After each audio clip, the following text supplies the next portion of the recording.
নমস্কাৰ মোৰ ইউটিউব চেনেলৰ সমূহ বন্ধু বান্ধৱীকে আজিৰ এই ভিডিঅ'টোত মই স্বাগতম জনাইছোঁ। আজি আমাৰ কাৰণে এটি বিশেষ দিন আৰু সদায় বিশেষ হৈ ৰ'ব, কাৰণ আজি আমাৰ দুজন ল'ৰা মনবীৰ আৰু মনদীপৰ জন্মদিন 21 জুলাই।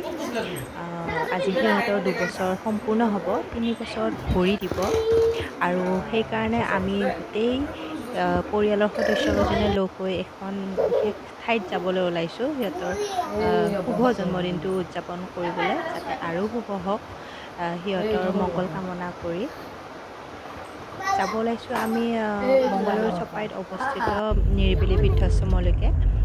গৈ পাই বাৰু আপোনালোকক দেখুৱাম তাৰ পৰিৱেশটো কেনেকুৱা লাগিল, তাৰ ককা আইতাৰ লগত থাকি আমাৰ দিনটো কেনেকুৱা লাগিল। পৰিৱেশটো সঁচাকৈয়ে নিৰিবিলি, যেনেকৈ নামটো নিৰিবিলি, আৰু পৰিৱেশটো বৰ ধুনীয়া শান্ত পৰিৱেশ।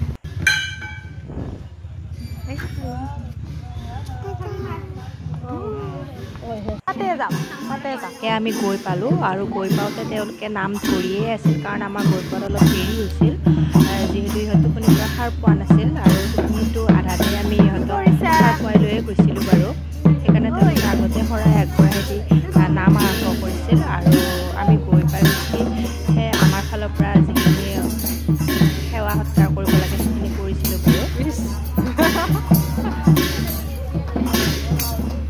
আৰু নাম প্ৰসংগ কৰিলে আমাৰ ইহঁত দুজনে বহুত ভাল পায় আৰু এই লগত হাততালি মাৰাত একদম বিশেষকৈ ডাঙৰ মানুহ সিহঁতে অকণমান বেছিয়ে ভাল পায় নাম ধৰি।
নাম ধৰিব লাগিব।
আইতাহঁতৰ পৰা আমি বহুত মৰম আৰু আশীৰ্বাদ পালোঁ আৰু সেইখিনি সময়ৰ ভিতৰত তেওঁলোকৰ লগত আমি কথাও পাতিলোঁ।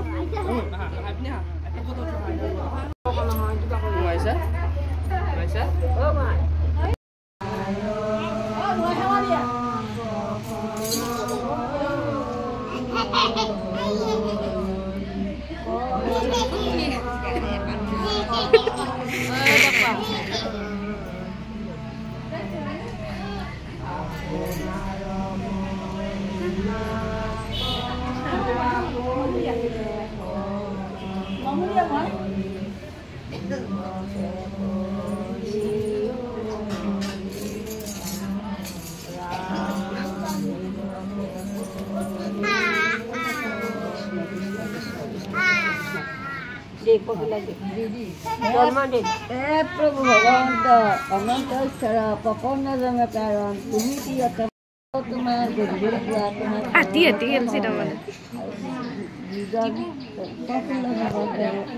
আশ্ৰমত আহিছে প্ৰভু আশ্ৰমত আহিলে কৈছে তেওঁলোকে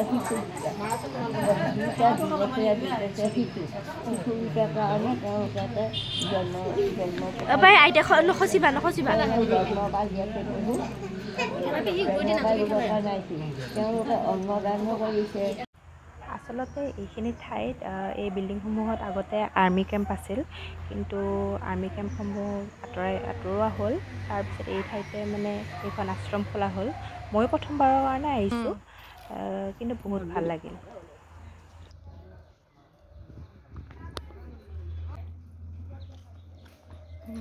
ভাত খাব বহিছে। ইয়াৰ পিছত ভাতৰ যা যোগাৰ চাবলৈ গ'লোঁ কিমানখিনিনো আগবাঢ়িছে। তেওঁলোকৰ পাৰি দিছে, ঠাৰি পাতি এইবিলাক পাৰি দিছে, কিন্তু বেয়া লাগিল মানে ৰ'দত বহিয়ে খাব লগা হ'ল। যদিও ৰ'দটো কমিছে, কিন্তু ওপৰৰ তিৰপালখন অকণমান ফুটিয়ে গৈছে।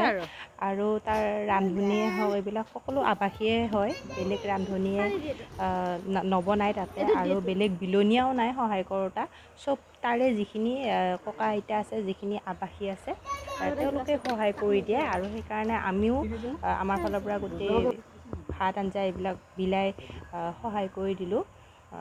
তাৰপিছত আমি নিজৰখিনিও মানে নিজে লৈয়ে খাইছিলোঁ বাৰু।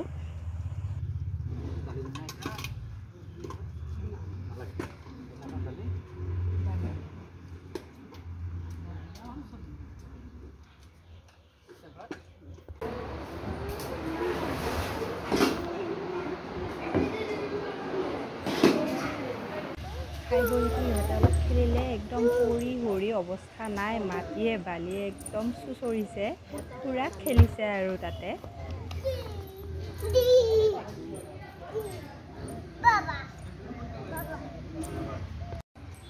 আহা টাটা দিছা না আইতাক? যাওঁ এতিয়া। সকলোৱে খাই লৈ তাৰপিছত আমি তাৰ পৰা বিদায় ল'লোঁ প্ৰায় 4:30মান বজাত। দেৰিয়ে হৈছিল বাৰু, তথাপিও ঘৰতো যিহেতু যথেষ্টখিনি কাম আছে।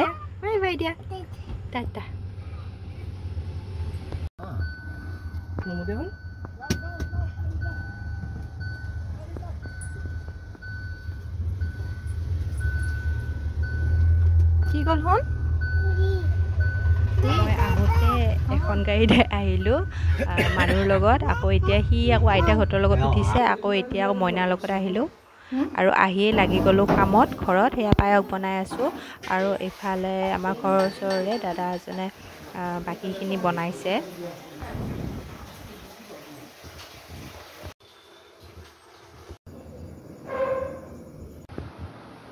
আন্ধাৰ হৈছে।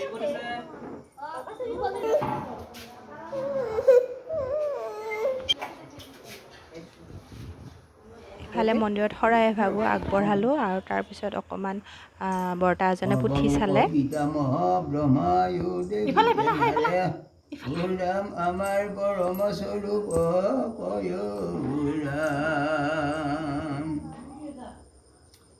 সমস্তৰে ভৈলো আত্মা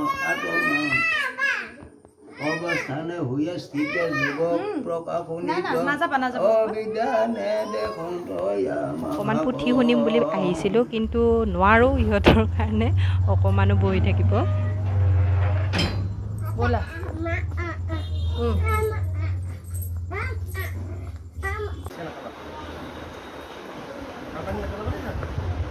কমি আছে।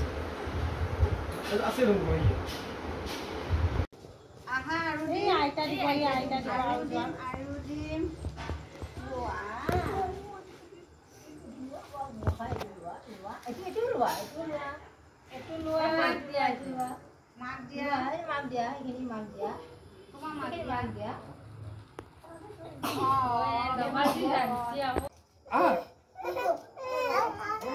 শৰাই ভঙাৰ পিছত সকলোৱে খাবলৈ ওলাইছে মাহ প্ৰসাদ লৈ।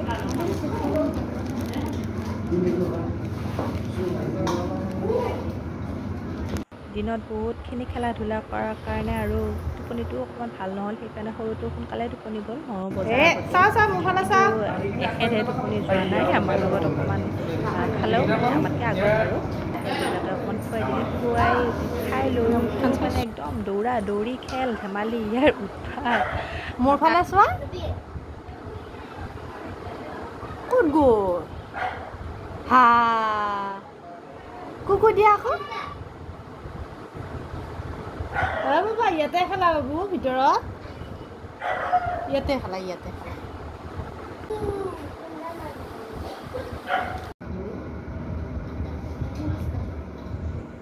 একদম শেষত আমি খালোঁ ঘৰৰ পৰিয়ালকেইজনে তাৰপিছতো এওঁলোক আছিল বাৰু খাবলৈ সৰু মইনাই আজি অলপ কান্দিলে কাৰণ মই ইহঁতক আজি ল'ব নোৱাৰিলোঁ ভালদৰে য'তে যেনেকৈ আছে বস্তুবিলাক থৈছোঁ কাৰণ আমাৰ আজৰি হওঁতে 12:30 বাজি গৈছে আৰু মই ব্লগটো ইয়াতে সামৰিছোঁ